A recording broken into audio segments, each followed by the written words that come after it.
Okay, I've looked for this online and I couldn't find any um, instructions of how to remove and clean the Roborock Qrevo Curv castor wheel. So I kind of fiddled with it and found a way. So I'm going to just show it here. Actually, my wheel was really stuck, it couldn't turn. So this is the way I found how to clean it. So first you just jam something under the wheel and holding it down, just pop it out one side and then the other side, and then the wheel pops off.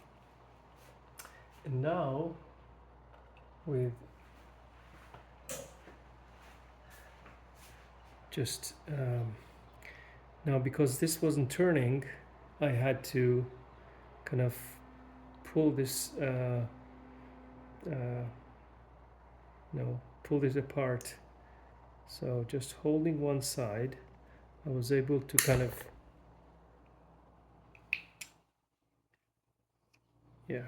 pull it this way, and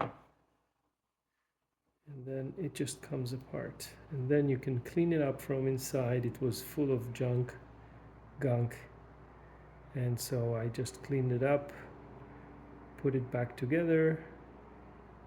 Now watch it that it has a couple of tabs that you have to align. Then when you put them back together like this, you just pop them both in. There you go. Hope you found this helpful.